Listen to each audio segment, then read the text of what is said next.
Chapter 94. A squeeze of the hand.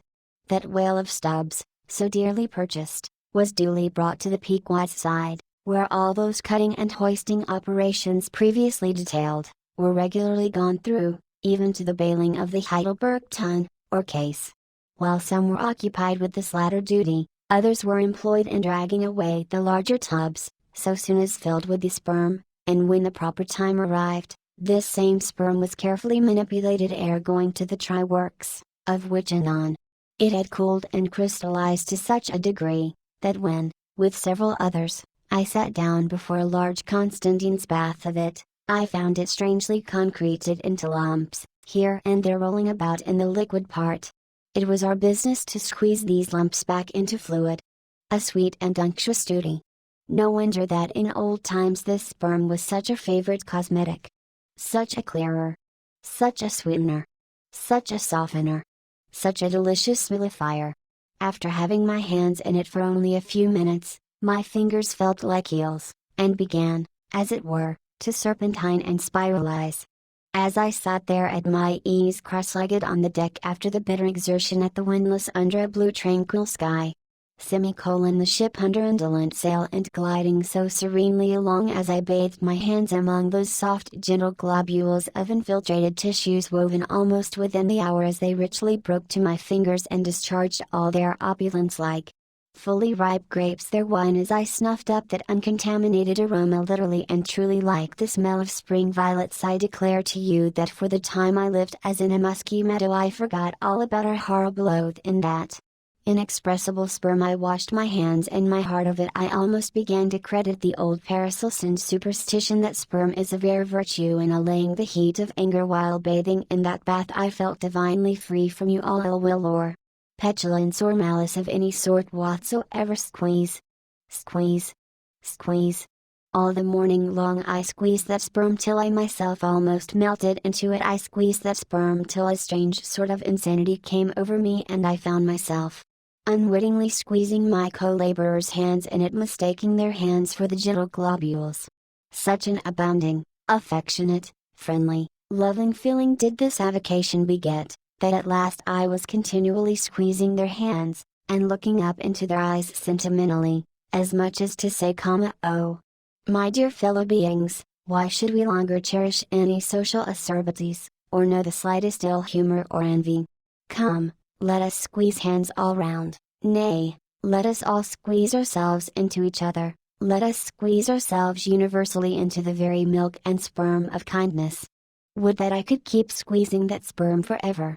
For now, since by many prolonged repeated experiences I have perceived that in all cases man must eventually lower or at least shift his conceit of attainable felicity, not placing it anywhere in the intellect or the fancy but in the wife, the heart, the bed, the table, the saddle, the fireside, the country. Now that I have perceived all this, I am ready to squeeze case eternally in thoughts of the visions of the night. I saw a long rows of angels in paradise, each with his hands in a jar of spermacity. Now, while discoursing of sperm, it behooves to speak of other things akin to it, in the business of preparing the sperm whale for the try-works. First comes white horse, so called, which is obtained from the tapering part of the fish, and also from the thicker portions of his flukes. It is tough with congealed tendons, a wad of muscle, but still contains some oil. After being severed from the whale, the white horse is first cut into portable oblongs ere going to the mincer.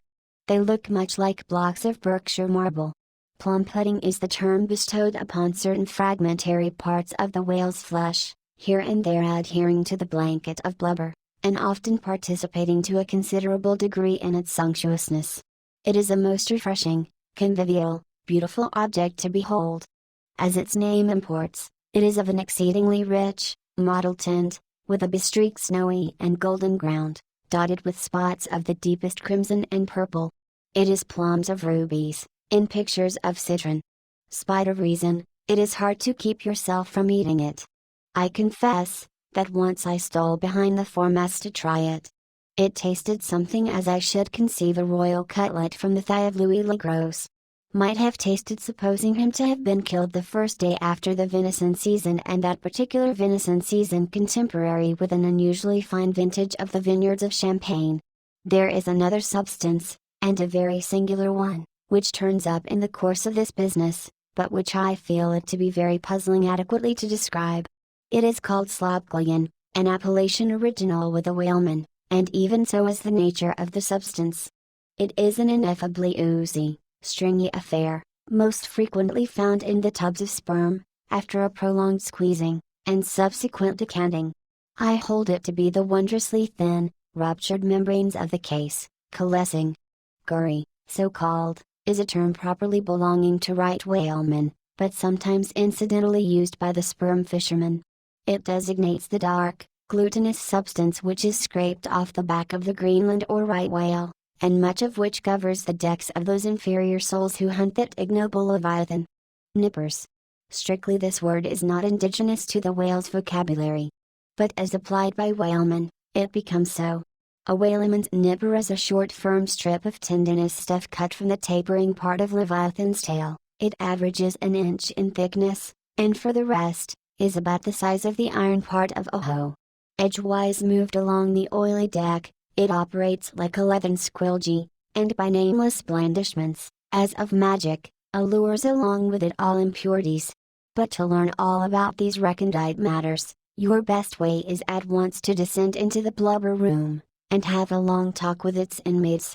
This place has previously been mentioned as the receptacle for the blanket pieces, when stripped and hoisted from the whale.